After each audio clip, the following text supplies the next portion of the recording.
Welcome, welcome, welcome. Hello to everyone, and welcome to the International African American Museum Center for Family History podcast. I'm your host, Dr. Shelley Viola Murphy, and I'm thrilled to have you join us today for what promises to be an engaging and an insightful discussion. I'd like to give a special welcome to the museum members. The podcast is live streaming right now through StreamYard and also on YouTube and at the museum in Charleston, South Carolina. So we're proud to bring you this monthly podcast series during February 2025. Typically, these podcasts are held on the third Saturday of each month, 1 p.m. Eastern Standard Time. You don't have to register or anything, but tune in by signing in to the events part on the main website, which is iaamuseum.org. This is where we're going to explore topics relevant to African American history, genealogy, and culture to life. These conversations are part of our ongoing commitment to connecting communities with their rich and diverse heritage.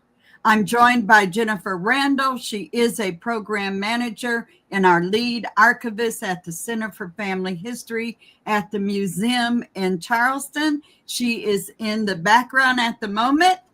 As we move through today's discussion, we're going to encourage the attendees to participate actively. If you have any questions after the discussion with our guest, please put them in the comment section and put a Q in front of your question, and we will get to the questions after the discussion. We'll open up the floor for the Q&A again at the end, so just stay tuned. So now let's welcome our distinguished guest, Dr. Jajuan Johnson from the College of William and Mary. So, Dr. Jajuan, is it okay if I just call you Jajuan? Jajuan is absolutely fine. Okay. Well, will you give us a brief introduction about yourself and any titles that you hold and a little bit about your role and as far as what you're going to talk about today? Absolutely. I first want to say happy Black History Month to everyone. Happy Black History Day. Happy Black History Year. We proclaim it.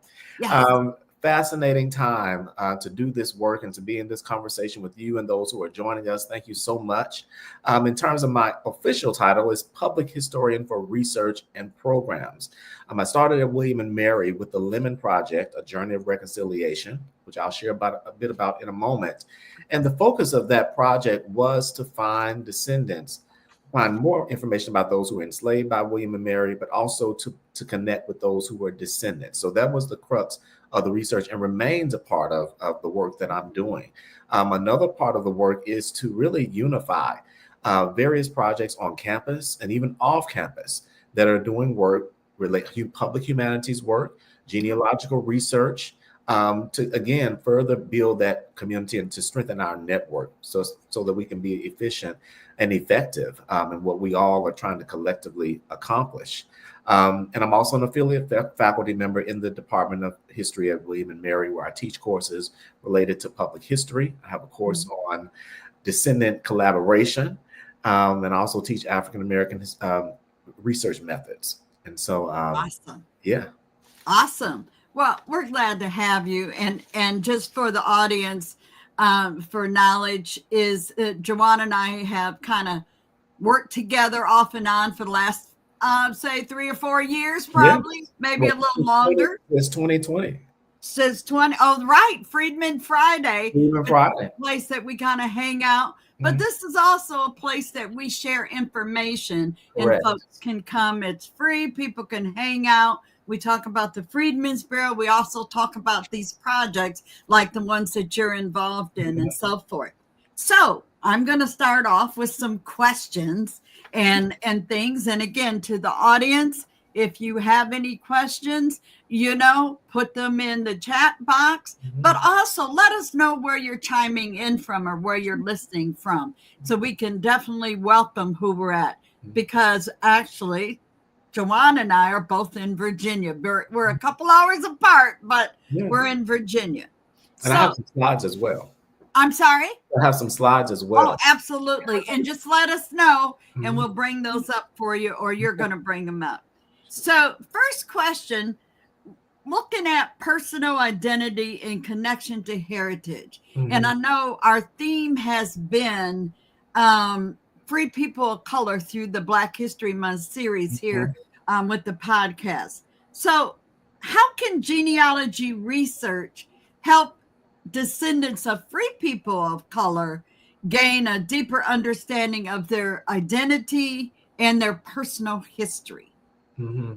Well, I'll start with that and as I thought about that question this morning, what resonated with me was our stories are our power. We gain liberation through our stories, which I think is one reason why there has always been a push against it. Yes. But I think in my experiences working with this project at William and Mary, we've started, of course, narrowly focused, as I mentioned, on finding the enslaved. But of course, if you're looking for enslaved people, free people are around. And William and Mary exists in the context of, and has long existed before the Revolutionary War, in the context of free Black communities. And so now more questions are emerging about who those people were in relationship to the campus, in relationship to James City County, York County, and also specifically Williamsburg. And so as we've been doing our research roundtables, people have entered this space again with more questions. And I'll give you this example. About 2 years into the project, someone who had attended the roundtable reached out to me about a free Black community in York County called the Reservation. And this was a free Black community that was established before the Civil War. And these were descendants who were reaching out, again, wanting some assistance to get research assistance to get a marker erected in this site. And that was important because they had, in many ways, this story had been really, in many ways, erased from the narrative of that county. So repair work for them was to have this marker erected. And so that's what we stepped in. They wanted it to be visible. And so the other theme that comes about is dispossession. The descendants of those free Black people were removed forcibly from that land in the 1920s during the Woodrow Wilson administration due to eminent domain. And so there had been this detachment for so long. And so one of the corrective methods was, we want this marker. And we are leaning on the Lemon Project to help us to erect this marker. And so there was so much empowerment that was really happening through that entire process. People were finding information they didn't know about. Descendants who were in other states began to connect. There's that connectivity happening. Again, the myths around some families maybe not having land, that was totally obliterated because now we have the records. Yes. And so again, there was these powerful narratives that empowered not only me, but also those who were direct descendants. And it also kind of in many ways helped us to refine our methods and in terms of who are we searching for, and should we look more broadly? What narratives are we excluding? Which ones are we including? But I think it comes down to this: the stories empower us in ways we don't realize, and we have to work collectively to protect that.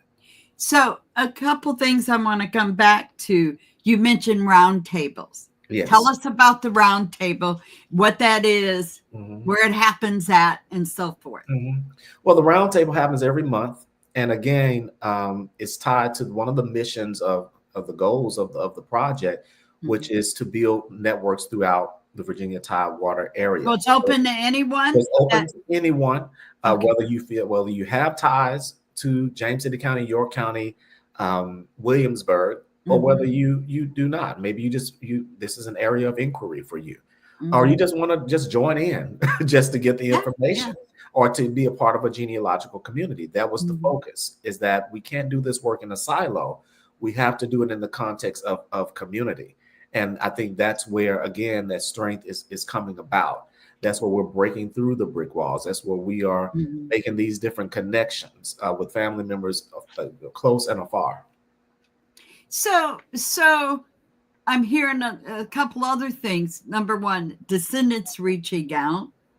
There's a descendant community. They're collaborating with you. So there's this awesome process of sharing information. Mhm. And I will say this, because it sounds like, and you said it, you can't do it in a silo. Correct. So each group needs each other to build and to be able to tell that story.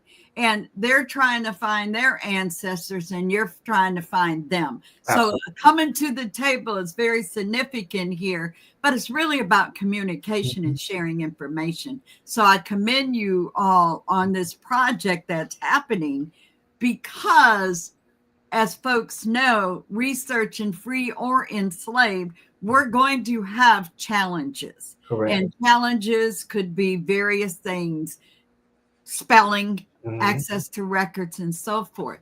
So while you all are doing this research, what emotional or psychological impact have you seen in the individuals who you have helped, or they're sharing information that is connected back, say, to their free people of color ancestors, where a lot of people will just assume because they're African American, all their ancestors have been enslaved or enslaved.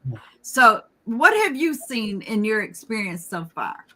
Well, I think what you just touched on is, again, this demystifying this idea that all Black people were enslaved. They're living, of course, free Black people in a slave society that is very brutal, and it's a fragile form of freedom that can be lost at any given moment in time. It's at the whims of racism, white supremacy. But what I found in terms of the emotional aspect is how these inequities travel down generations, travel down family lines. As I mentioned with the reservation, this was a case where free Black people established these communities and their descendants lost the land. Not only did they lose the land, they lost businesses, they lost oyster beds, they lost churches, they lost fraternal houses, they lost cemeteries. Black civil society was firmly established, the school, and wiped away. And so, of course, the descendants who are reaching out to us, they're still feeling that pain of what could have been, what our lives could have been had this wealth traveled down the family line, had these businesses survived and thrived. What position would we be in today? And so I think that's where that emotional aspect, and just knowing that people were just put off the land with very little knowing. It's almost like an erasure. An erasure. Yeah. Absolutely. Yes. And so that's the emotional aspect of it that I've witnessed in the process of trying to recover in some way what was lost through the records, even when there are barriers, of course, even as it relates to the records. Then there's a barrier to try to even recover it. You've heard the stories, but now where do I find the documents to somewhere corroborate this information? And so where would you have people that, and I'm going to stay with the theme, that if they have free people of color, where would you tell them to start? How would they get going? Is it the typical way we say start with yourself or what you know? Or what way would you direct them, because the focus is finding their people? Well, I think there are many ways. I think in the case of this community, from what I've gathered, it started with the exchange of stories across the multiple families that were there. There were several. So it started with this local exchange of knowledge that just kind of traveled down through the generations. And then, of course, the land issue of land loss was quite evident because this is a federal acquisition. So there are records at the National Archives and Records, which this community has accessed. And they have found a robust set of records. They've gone as far as, of course, they've partnered with the Village Initiative, local Black Histories Project. So they found other partners, us, as well as some professors, people with different areas of expertise, even attorneys. So and some families had already been doing reunions for years. So again, these conversations were kind of taking place. But for them, the major part of the project of their work rather was, we have to mark this place. Yes. We have to mark it. We have to let people know that we were here, and also our ancestors are still here, because there's a cemetery that they can only access. It's now the Naval Weapons Station. Became a Naval Weapons Station depot in the early 20th century. And so they can't access it, whenever the cemetery, whenever they like. I think it's only like every 2 years. So Right. that emotional dynamic was on full display when we actually unveiled that marker.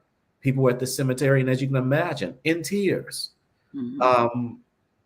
considering, what could have been.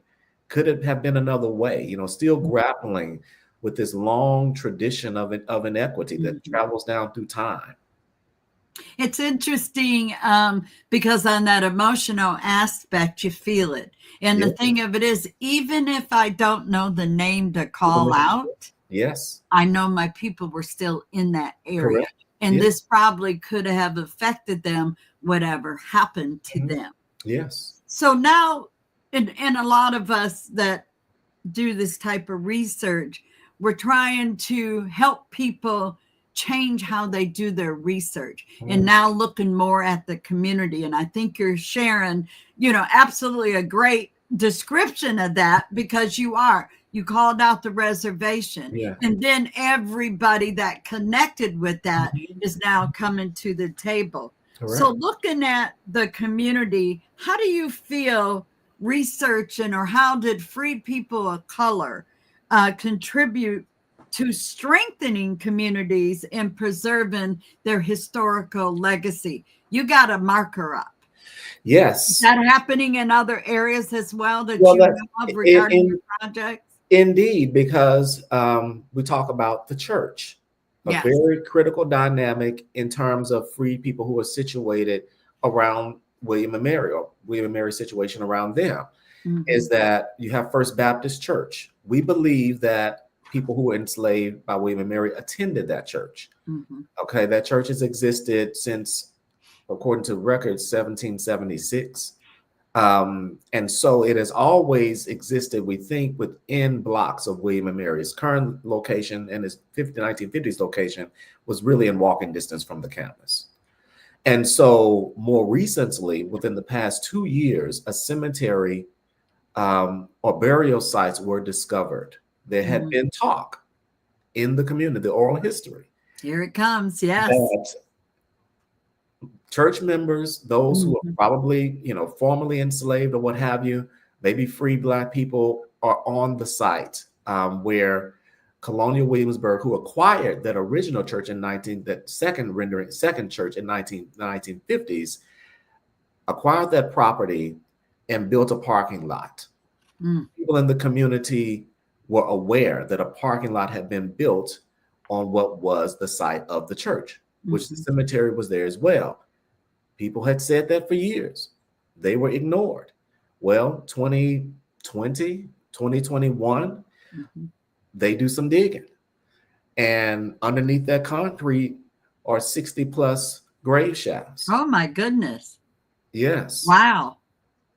And okay, are they trying to identify those 60? Well, they've exhumed the remains of 3. Dr. Blakey, who was anthropologist, well known for the African Burial Ground Project, stepped in, was involved.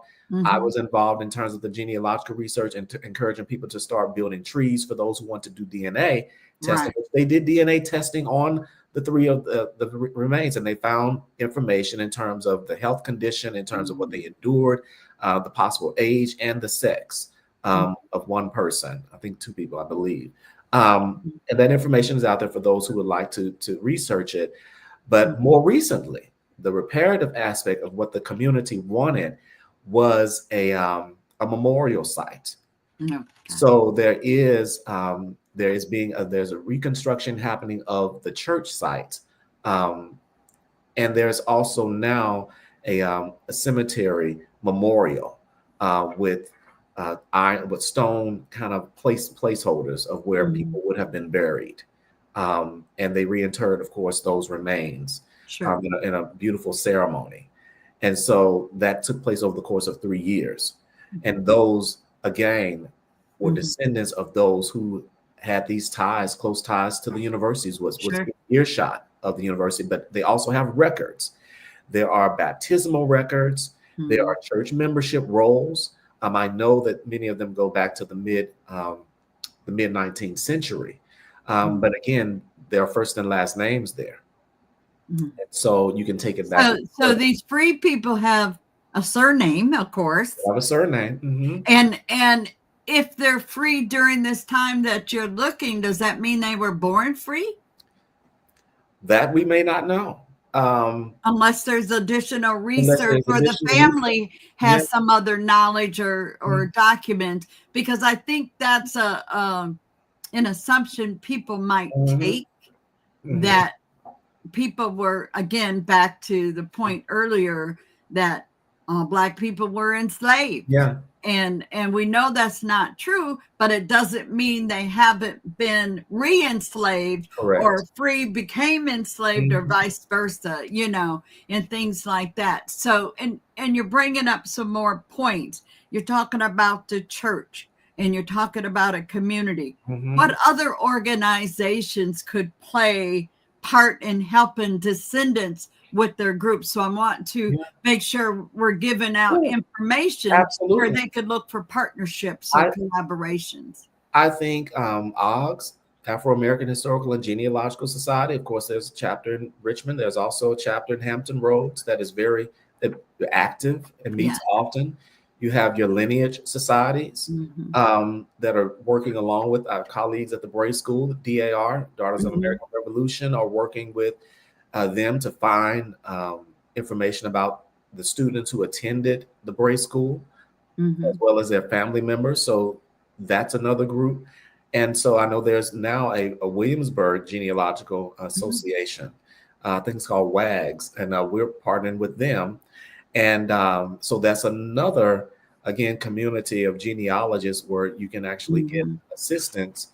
And again, I think the brain trust at universities, the archivists, the librarians, your local historical societies, the courthouses, all of these, and these are wonderful people who are there who are willing to help. Or they got information that you have access to, where 10 years ago we might not have had that. Correct. Yeah, definitely. So why do you think it's important to incorporate free people of color into the narrative, where there's so much on enslavement and the memorials? Both of the universities we've been affiliated with, they put up these multi-million-dollar memorials acknowledging the enslaved laborers. But we know, like you said in your beginning, you said wherever there were enslaved people, there were also free people. So why do you think it's important to incorporate free people of color into this narrative? When I think of free people of color, I think more pointedly about a resistance narrative. Okay. And a narrative that isn't always one that people want us to know. I think that the story of finding the enslaved, that becomes kind of this fascinating thing, to find, to crack the code, to find this. But there are other narratives. The African-American narrative is not singular. There are many layers to it.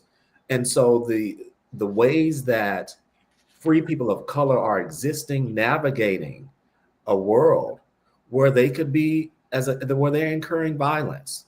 For an example, Jennifer Ost, who wrote the book Institutional Slavery, and she's a graduate of William and Mary, powerful book for those who want to look at institutional slavery related to churches, related to universities. In Virginia, she writes about accounts where a man who was a free man of color, who was working in proximity to the university, and he was accosted and he was beaten. I've since found his name. She lists his name. Of course, I've created the tree.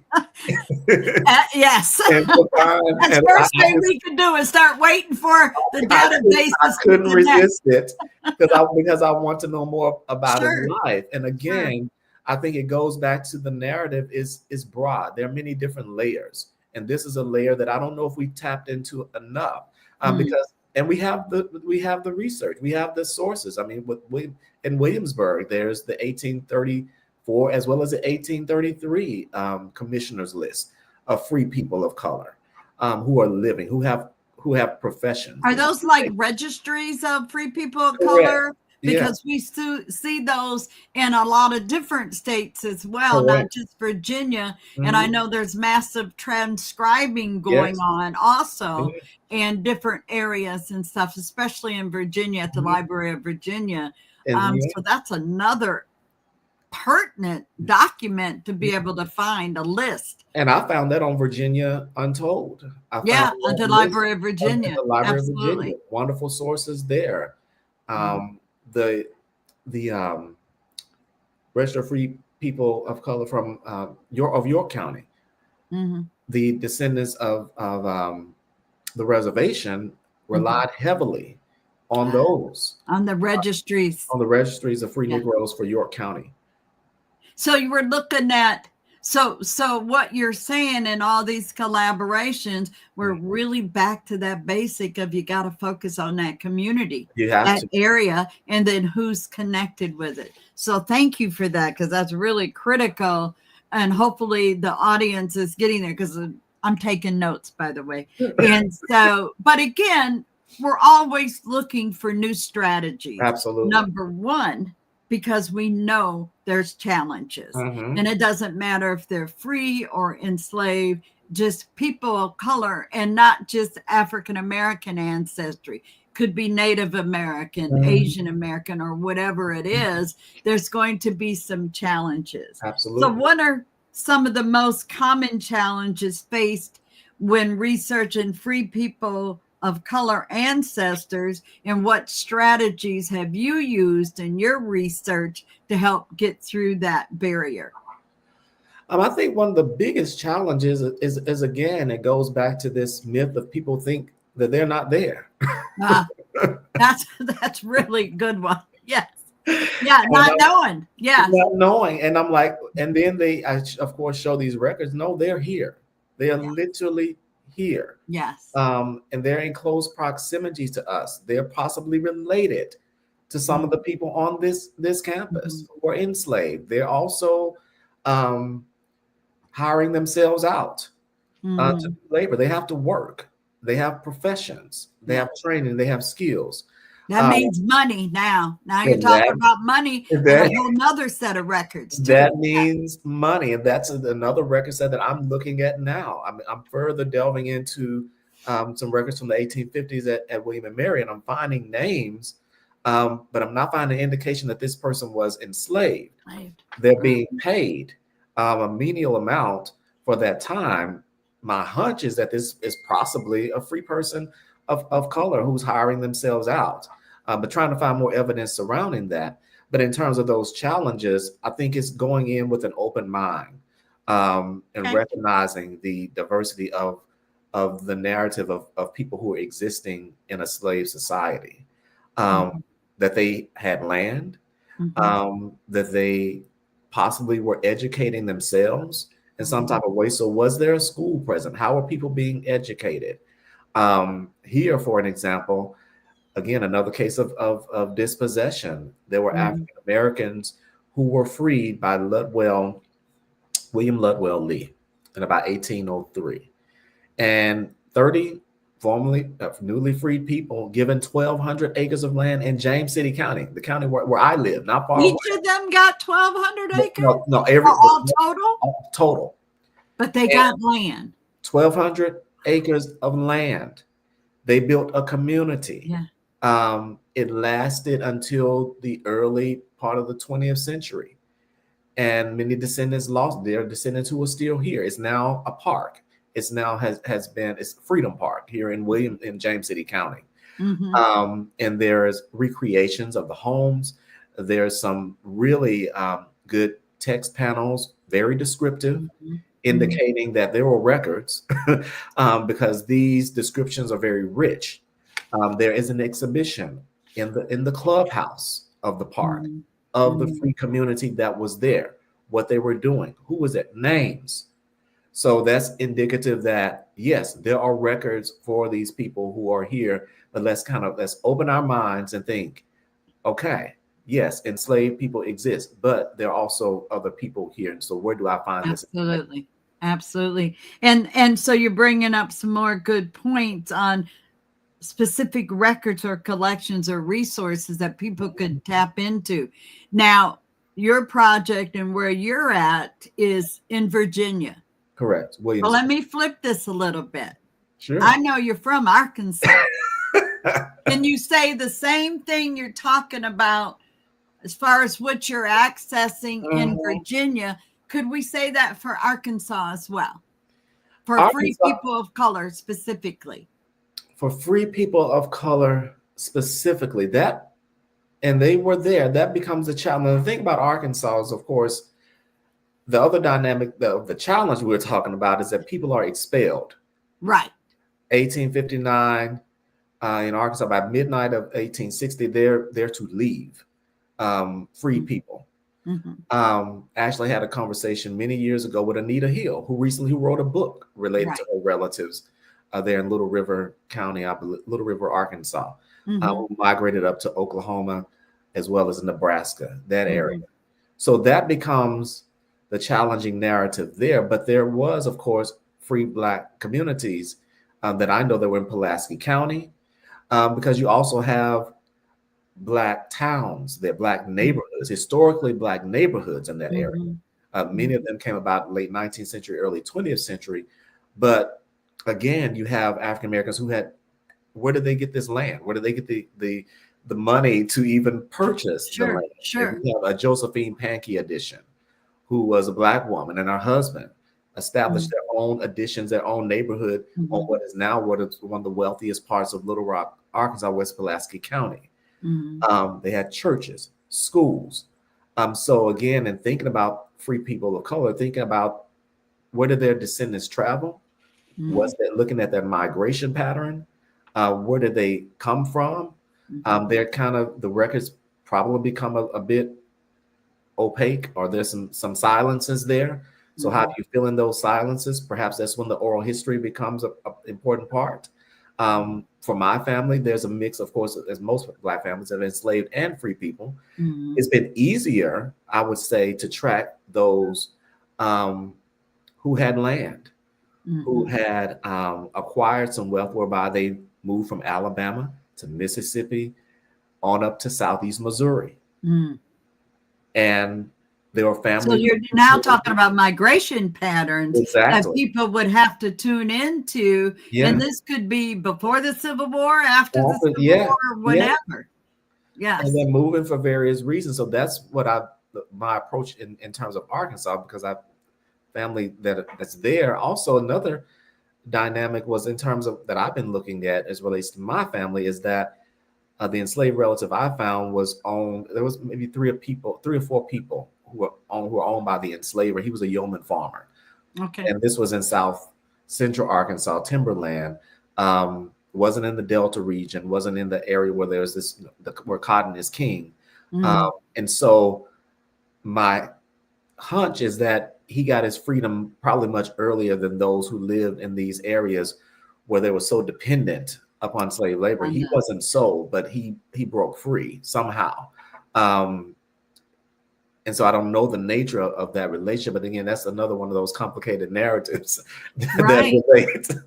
Well, but that presents, but we're sharing a little bit about the challenges. But a lot of times, do you see that is, if there is missing information, that could also lead you to information because it's missing? And what would be a strategy that you would use on, and say you got a record and they're free people or whatever the situation is, but it's got missing information on, say, a document, and doesn't matter, and use a death certificate as an example. So maybe the parents' names aren't on there, or maybe a location is not there. So that presents a challenge for us as family historians and genealogists. So where would you go with that type strategy? Well, I think it's, again, as we often, talk about, questioning every part of that record. Yes.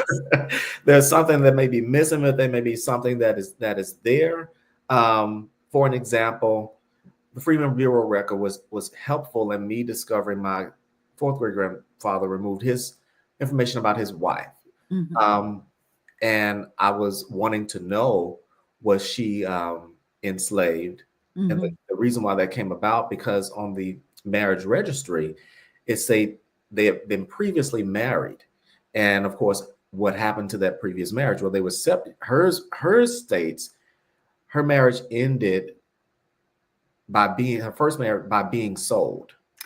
Oh, so the husband or she had been sold. But I don't know who. Maybe that takes us out of the free people, kind of conversation. But again, that's one of those issues. Okay, where do I look now? What do I do now? Sometimes, and then what I have tried to do in that particular case, of course, is I know who his enslaver was. I know that his former enslaver, I know that they were existing in the same vicinity. So, perhaps I look at some schedule. Of course, they don't have the names, but I mean, I can see if perhaps this enslaver is possibly in that county. Were they in terms of that some commonality, some type of commonality? Maybe that is the best description. But well, but again, we have to think of that, and so you're making good points, and it's coming back to one of the things of just asking questions. Yes. Who's there? Who's in the neighborhood? Do we use that fan principle, friends, associates, and neighbors? So, and it works regardless of who you're researching for, free or enslaved. So another question, because you made comment about oral histories and a couple times. So how can oral history or family storytelling really contribute to a more complete understanding of free people's ancestry? Because we get it from enslaved, but is it the same? I think it's different in some ways, based on the amount of information you have. Of course, first and last names, these family networks and ties. People are, not existing alone. They're existing in community. So there's this exchange of stories. But I think the unique thing about the oral history is that it can fill in the gap in areas that the research things that the documents can't tell us. What about the day-to-day lived experiences? The family recipes, the family labor tradition. What do they do? Just those stories of just their day-to-day lives that you can't extract readily from the records. What traditions were handed down? Why do we do this at Christmas? Why do we still do it now? Why do we do it now? And of course, the silence is the things that people don't want to talk about. The loss of land, the loss of life. Those are things that are not all tragedies that are not always apparent in the records. What about so those are the things that I think about, moving beyond what can be found in the documents to just the day-to-day living, and also the stories that tell us that their existence was just not a reaction to racism and white supremacy, that they had lives. They were real people. And they were real people who were just not reacting. There isn't one big reaction. They're procreating. They're giving birth to new generations. They're worshiping. They're going to church. They have leisure. They're going to beaches. They're going to the rivers. They're having they have music. They have art. They have cultural expressions. You know, why do we sing these songs? What songs travel down this Mm-hmm. family line? So there's just so many layers there to peel back beyond what we're often given through the lens of the one who was oppressing. So you wanted to share a few slides. You said you want to Sure. share, because I know we're talking a little bit of documents coming in and then to oral history. So I'm gonna let you go ahead and oh, take me down. There we go. So Thank you, this Jennifer. was, of course, this is just a timeline of the Lemon Project for those who want to know more about that. The Lemon Project, which really grew out of student curiosity and student activism. They were students who learned, who had never heard of slavery at the College of William and Mary, and of course heard more about it and wanted to find information. So again, that curiosity really, student curiosity really led to the resolution being passed. It led to the Board of Visitor, of course, signing the resolution or creating the resolution to establish the project and to carry the mission of the project came about out of that. The faculty, of course, Senate resolution.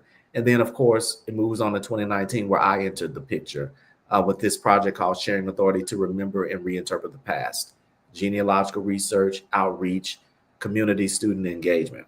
That's the whole gamut right there. That's the whole gamut. So before you go to the next slide, Lemon Project? Yes, Lemon Project, named after a man who was enslaved by the college, who we found the most information on. The Lemon Project, when we started this research, and I'll talk a bit about, just briefly about, in terms of slavery in this history of William and Mary, is that William and Mary owned a plantation, Nottoway Quarters. Acquired this land in the early 1700s. They also received, I think it was £1,000 to purchase the land and 15 enslaved people to work this land. And so most people who were enslaved by the college were actually laboring at Nottoway Plantation. Lemon was there until about, they lost the land during the Revolutionary War. The land was sold. They also sold 30 people. About 20 people were retained. Most of those people were older and could not be sold or in poor health, as the record indicates. And Lemon was amongst those people in the 1780 list of enslaved at the college. And so we find records about Lemon from 1780 on to about 1814. He dies in 1817. Did he ever get free? He was never freed until, of course, death. Right. But he had quite an interesting relationship to the college in that he was farming. He was selling produce to the college. He had been there, seemed to have been a very long time. And of course, he's existing in this context of many people. Wherever we find Lemon, I tell them we find other people. More recently, Lemon and many others who were enslaved by the college appear in the Galt family records, which is the medical records. And he's there from 1799 to 1814, receiving medical treatment every year, as well as others. Children are born on the college campus because we see them in the records. And so we also use the church records, Bruton Parish. Baptisms are taking place for enslaved children. Newborns are in the records. So that's been another source. So we can go to, so any of the folks that you all are looking at, and I'm going to say, and bring it to the free people. So it, like you got a slide up here right now. Did any of them make it to freedom? From what we know, or we know there's probably descendants because you mentioned that. But did the college ever free anybody? I'm not seeing, I haven't found any record of the college freeing anyone. I don't think any of those records have been found. We do know that, of course, they were renting people, and we don't know the status of those people they were renting. It could have been later on free. We do know that the college is after 1820s, we're not finding many enslaved people in the records. Okay. And so, but the college has also experienced quite a bit of debt at that time. Of course, the records are limited because we talked about the challenges earlier. Right. There could have been free people again hiring themselves out, but the Wren building, because they're there. They're there. And the challenge to that is the Wren building, which was the college. Everyone was in that building. It was built by enslaved people. Everyone was there. The president, the students, everything took place in that building, and it burned 3 times. It burned 3 times before the Civil War. And so that was a major loss of records, as you can imagine. Did you tap into, well, not just you, but researching, because free people of color are able to be hired? Correct. And they would receive monies earned. So was there an initiative to go after the financial records to track, to even find out, regardless of the community that's assigned there, but who else like is on the campus of the university that would have been free? Are they in the financial records listed as earning money? That's the biggest challenge. Yeah. Again, sorry. No, I'm glad you asked that question, because there are extant financial records and there are names of people there. They're being paid a menial amount for that time, but I don't know if this is a black or white person or free. Right. That's where the mystery lies.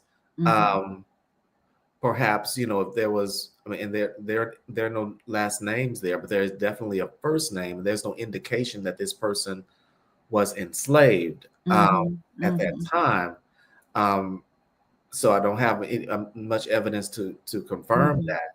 Which makes a point right there, because free people typically, I'm going to say typically, are going to have that surname.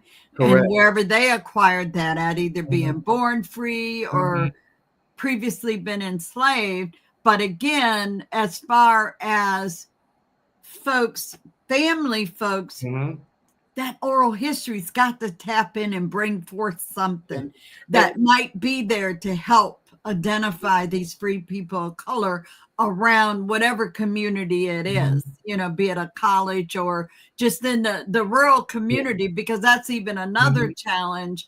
I think that if you are in a rural community, pretty much where you don't have the town of Williamsburg or the town of Charleston, what about folks looking for their free people of color that are in those rural communities where, go ahead. I was going to say, you hit on something there in terms of where I think an opening may be. This is the 1870 census, because I have found African Americans who are working on listed on the census as working for William and Mary. About 5 people. And there's one particular family, the Rush family, that you heard me talk about, who I've researched more deeply, and they have ties here in James City County. And I found no evidence of slavery there.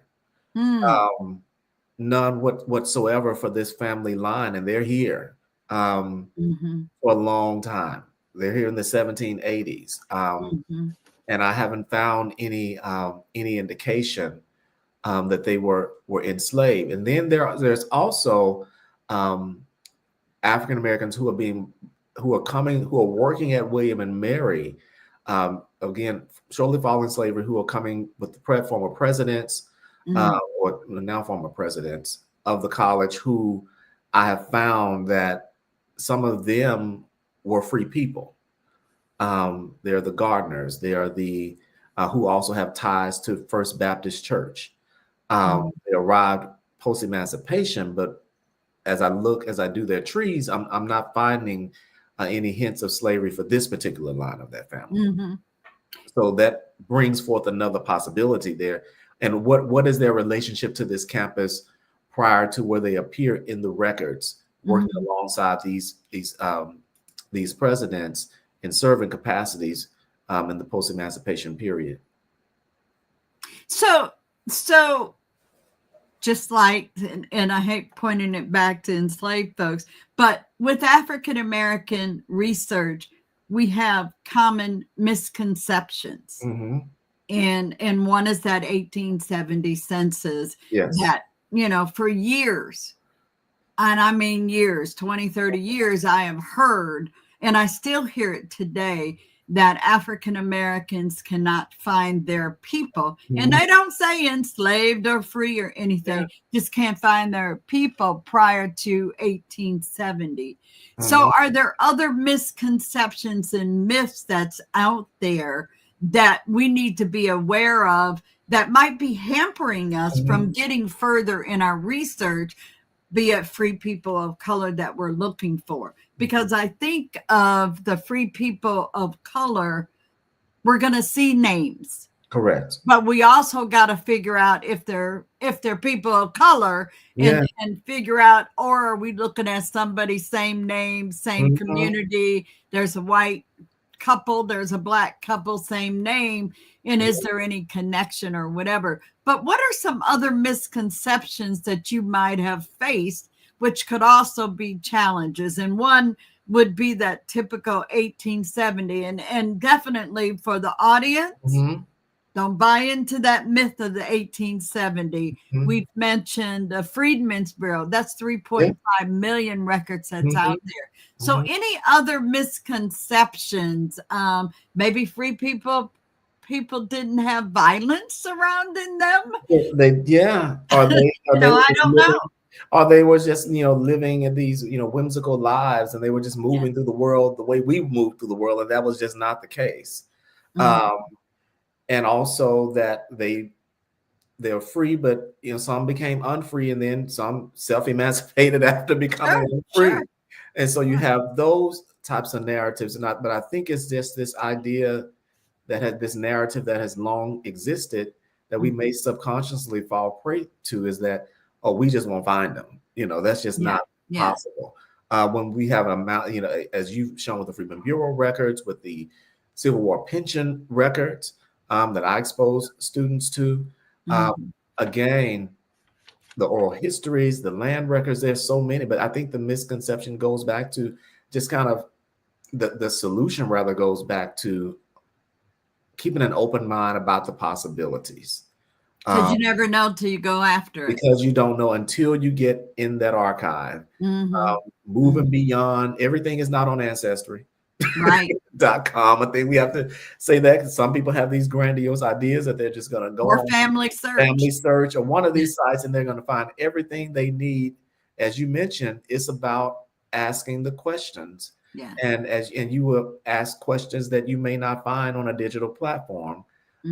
You may actually, for me, I went to the place where my ancestors were enslaved. I went to that place to get a feel of what was going on in that environment. And this is a very true story. I got to Berne, B-E-I-R-N-E, I think that's the way it's spelled, Arkansas, in Clark County. And I got to the railroad tracks, and I walked down the railroad tracks. And then left, wrote some notes and what have you, then began to look at my the census. I think it was like I think it was past 1900, but found that my great-great-grandfather worked for the railroad. And then I got a chance to meet other Tates in that city who talked about the men who were working on the railroad for generations in that area. And so also in terms of learning more about the place, learning more about, what industry is here. The industry that was there in 1850 is still there, timber. So you learn more about the environment. Sometimes the landscape hasn't changed very much, especially in a small rural area. Then I was able to have conversations with people who were familiar with that place, and non-Black people who knew of the key players at that time, who were the enslavers or the businessmen, business women who owned land as well.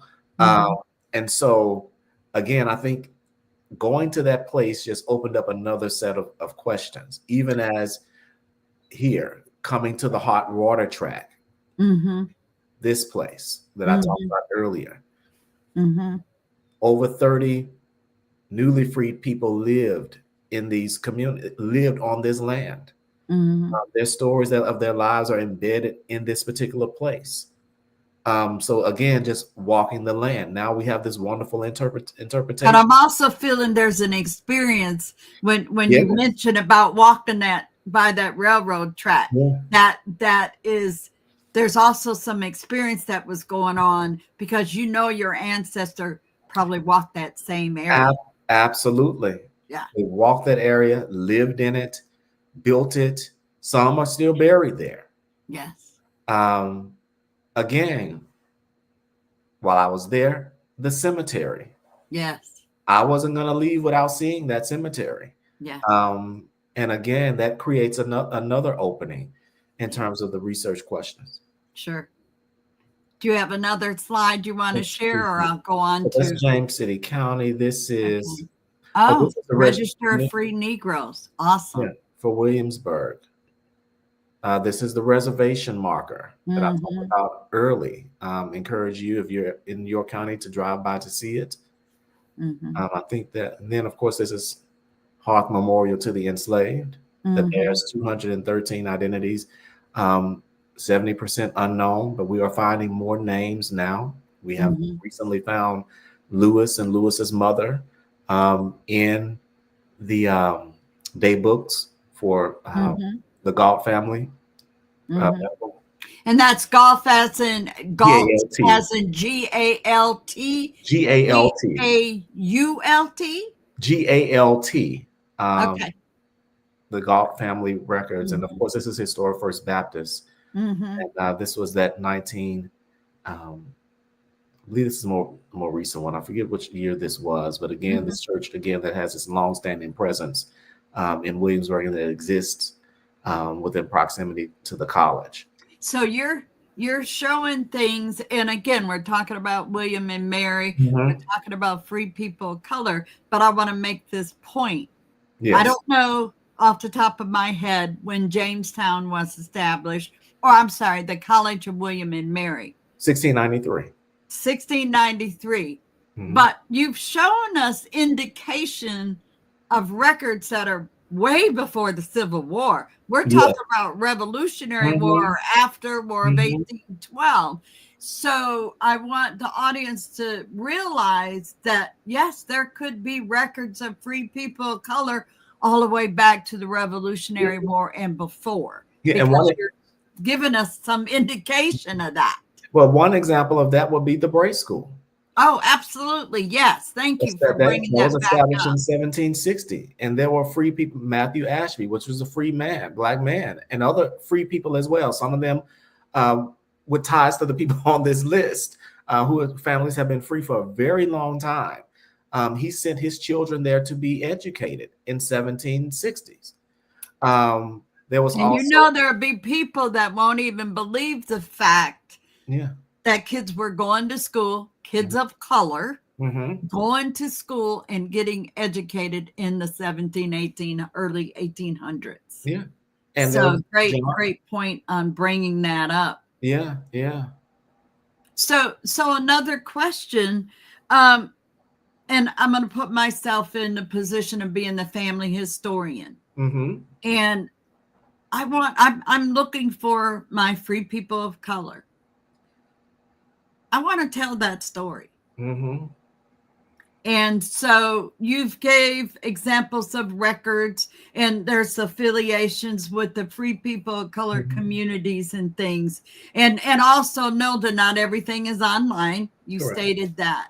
So I need to tell what I'm finding. How can we just get started telling that story? Because we have so much going on right now. And it's almost I'm not going to say almost. It's chaotic right now. It is, yeah. But we are trying to focus on telling the story of our free people of color. And you gave an example of the reservation community. And there's tons of communities throughout this, what we know as the United States. How can we tell that story, and how can we tell it effectively that gets to point that just gets the point that people were there and they counted and they played a vital part of community and in history. And I think part of what we're doing today is a vital part of that. But that's been the theme of the research roundtable as well, is that, we've been researching. But let's start to share the stories in many different ways. Of course, social media, people have used that. But also, which that could bring positive and negative. Any of the social media. Yeah, but I'm encouraging people to get back to the table. Okay. To get back in person, to get in your communities, whether that be your religious worship center, whether that be the community center, whether that be your home, because that's where I got the information from. I got the information from my grandmother under her shade trees that she planted in the backyard, passing down this information. And then I was graced to have educators who understood the power of Black history, and not as a distant thing, but as something that was very present. And so we weren't just looking at, the historic figures. We were encountering the stories of people in our community. Our educators would bring them back. People who had, accomplished something in life and they want to make an impression on us, they would bring them back to the community to talk to us. Those people had ties to my family for generations. And those stories, which also links also to resources, records, collections, and you mentioned historical societies and all these different places where people could also gather to even bring supportive evidence to your story, your family story. And the museum, where you are in the museum, absolutely. The museums. Of course, you have your wonderful establishment, but there are museums in many different states. In Arkansas, where I'm from, there's mosaic. All communities. Yeah, there's the community museums. There are people who have established their own, smaller museums, and so meet in those spaces. And another point that I think you're making is, yes, we've got the big databases and things like that, but your local public libraries, historical societies, and the museums also have those some collections. And I think of it this way, it's more local. And so just like you said, when you went to so-and-so place, or I'm researching this free people of color community, where are the records locally and things.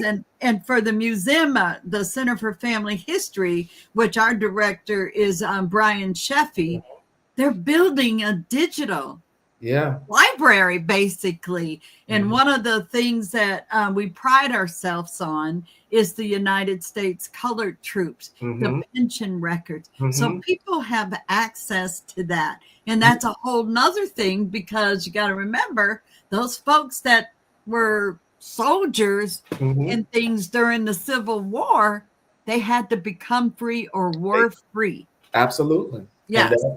And Freeman Bureau Friday, the ways that we're sharing with that.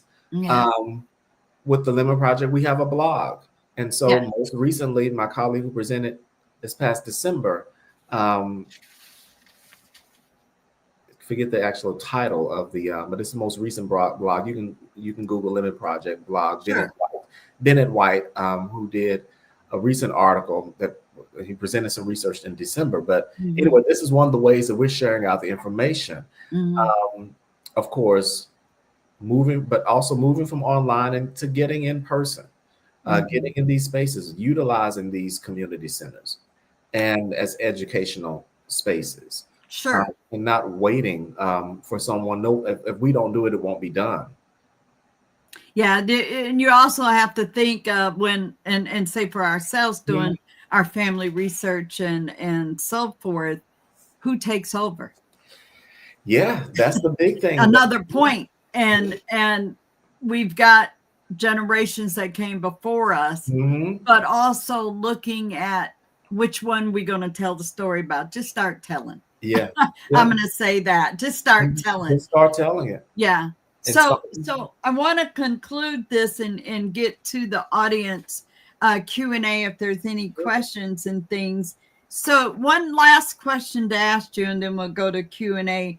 is what do you see as the future of genealogy research for people of color descendants, and how institutions like William and Mary or College of Charleston or UVA or whatever support this work? And again, we're in a chaotic time right now. So what would be your advice or your take on this? You know, this kind of goes back to an article I've been reading related to Afro-American public history by Fath Davis, who used to be at the National Museum of African American History and Culture, and Jeffrey, I think it's C. Turner, in terms of during these type of times when there's resistance. History has shown that when there's resistance to the telling of these stories, to telling it, people actually tell them more. People actually kind of rev up. Sure. And so I think that in terms of genealogical research, has many different uses, and many people, you know, have their own ways that they use it. But I think it's starting to shift to this, to activism, sure, to reparative kind of work. I think that conversation is emerging even more, and that probably is one of the fears, that people are finding the evidence to say, no, this happened, and we have the records to show this. This is not just emotional. This is real. Their history has some serious consequences, and these are the consequences based on what my family has experienced, based on what the communities around me experience, and what there are implications to this. That these injustices, if they may be, traveled across time, but also we find in those stories the resilience of people that's necessary for us to survive. It tells the story of not just survival, but also the way we thrive. And so that we use it for hope. We use it for inspiration. That amidst it all, we've survived the revolutionary. Let me just start with the Revolutionary War. We will survive what's going on now. Every other war. Yes. You know, we survived Reconstruction. Sure. We built our lives, we built our communities, we survived progressive era violence, moved on through the civil rights movement, ramped things up even more. Yeah, and we're still here. And we're still here. Might be indicating we were never the problem. And our story, as we research and do genealogy, we are at the center of it. We're often the instigators of this change that needs to happen. So I think genealogy will become a liberatory tool as well. That's a good take on that. So I'm going to go to, and thank you for the discussion. And I'm going to direct to some of the questions that are in the chat. We've got some that are starred. So Get Black With Me asked a question. Do the institutions you guys are affiliated offer courses in public history and or historic cultural preservation? And I think you responded to that a little earlier, that you even teach courses. Yeah, I'm teaching a course right now called Slavery and Public History. And it's full. There were over 10 students on the waiting list. So that's an indication of the interest. The need and the interest, yes. The need and the interest is there. And I think the more that people make a demand, the more you will see it. And it's also an indication that we need more. We need more. Yes. And definitely the opportunity for people, again, to bring forth those stories.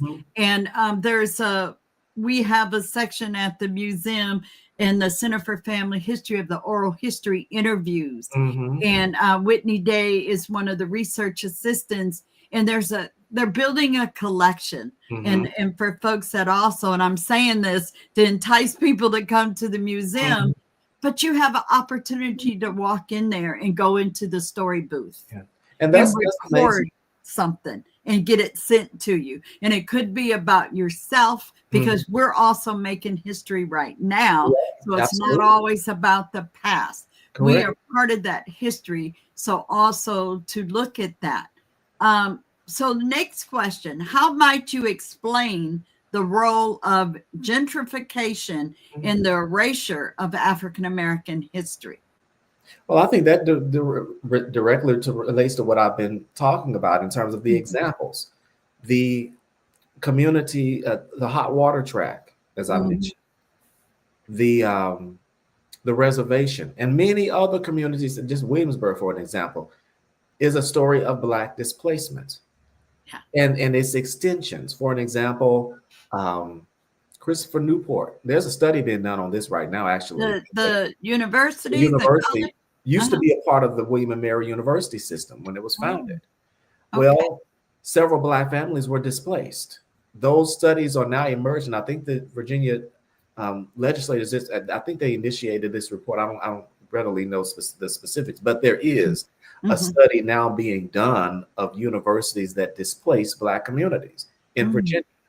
And I'm quite sure it happened many other every state there is. Yeah. But so yeah, that is a case, but and that becomes a relevant modern day issue, because again, people are pushed off lands, are pushed further out of the city, but there's a loss of wealth building opportunities. There's a loss of businesses, families, communities are separated. The cultural, dynamics that you've tried to retain for generations become broken up. For an example, I worked here with the Oak Grove Baptist Church, which has moved several times, actually. Every time that they were displaced, they moved the church. Right. And so now the church, as well as two cemeteries, as well as there's also a site where the Oak Grove School was. Sounds like all of those are telling stories or have stories to be told. And they're tied directly to free people who established, who were able to pass down some semblance of wealth or land, whereby they could, build a life. So it's interesting how all of this kind of interconnects. There's another question by Avi Aki, and the question is, how do you combat today generation in YouTube, TikTok, claiming we are all negative American and indigenous to American? We were never enslaved, or we do not, or have no connection to Africa. Well, I mean, we have mounds of evidence to show the contrary. And it's coming out every day. Most people need to read. I mean, of course, there's always going to be this. We're not new to this counter narrative. What happened following the Civil War? What happened with everything individuals were denied is where we need to be at right now. And you said read. Because what happened as the Dunning School was rewriting Reconstruction, saying that it was our fault. Who stepped up to the plate? Yes. W.B. Du Bois wrote Black Reconstruction. He was commissioned to write that by Anna Julia Cooper. Prior to that, he wrote an article on the Freedmen Bureau that was the genesis of Black Reconstruction. Also, there was a slew of other scholars who said, we're going to attack this head on. Yes. And they did. Yeah. And they chipped away at those myths and those lies. And that's why we have most of the African-American thought, historical thought, and we have that now based on those early writings. So another thing is, someone asked the question, JM, how do I sign up for Dr. Johnson's class? Well, that class is at William and Mary, and there's a waiting list of 10. He just we're in the 5th week of it now, so it's a little late. So you can audit it if you so people can audit some of those classes. And actually, my courses used to be open. I used to have slots open. Community course that you had. That was under that grant. So, but I think if in Virginia you're 65 plus, I think or 55 plus, you can. Yeah, you can attend audit. And audit. So So I appreciate that. And I do have a question. We'll make this pretty much the last one. Wait, there might be one more, but the question has to do about the Freedmen's Bank, which I'll clarify, that is a separate collection from the Freedmen's Bureau, because Frederick Douglass became the president of the Freedmen's, and it was the Trust and Savings Bank in 1874. in an effort to save it from the financial collapse. The only thing I'm going to comment on the side is there is a new book out. Yeah, I was going to say Okay, that. I'll let you go ahead. You can talk about it. Dr. I was going Edward. to say there is a new Savings and Trust, The Rise and Betrayal of the Freedmen's Bank. Yes. Justine Hill Edwards, and I think she's out of UVA, right? She is out of UVA. Yes. And she has a talk actually coming up, I think, coming up at the Black History Museum of Virginia. Yes, and I think it's live streaming. I'm not sure, but you can make sure, you can check that. But I would say that those records have been paramount in terms of, we're talking about free people of color, with the family line that had ties to William and Mary that I've been tracing, where I think they were free, but they have a Freeman Bureau account, bank account, a Freeman bank account. So you have names, relationships. There's a relative on there who's listed as a sister, but she's not a sister. She's a grandmother. And she was born in 1780. Wow. 1790. And she made it in the records. She made it to the records. I'm like, this is absolutely fun. And she was here in James City County. Unbelievable. And do you feel, and I know this is kind of not relevant on the topic, but it is the research. The words, the nudges are coming from the ancestors about us researching. And again, the free and enslaved. But it's the whole narrative of happening because the history and the availability of records and things you probably researched 10 years ago might have new information. And we have to, and that's the battleground. Yes. You have to fight for this access to maintain it. We know the forces against it that are trying to shut it down. That's literally happening. And so they can't shut down the voice of your family. You can't shut down the oral histories. No, you cannot. We have been sharing our histories and our stories from the moment we were forced on boats. Yes. Yes. And we have done it across the Atlantic. It's traveled down to this present time, and we have to keep it moving. And I have to say this, and I think of the documentary on Netflix, and what it was called, the terminology. It's with the chef, with Dr. Jessica Harris, High on the Hog. And part of that was sharing when you talked about once we got on the boats. But some of those brought things with them on the boat. Rice. That was one. Plants, some herbs and things. And again, we're tapping into culture and traditions that go to also come. We talk about the folks, the Gullah Geechee and the Low Country and so forth. So amazing institutional knowledge. Yes. These were skilled young people because they were young. Yes.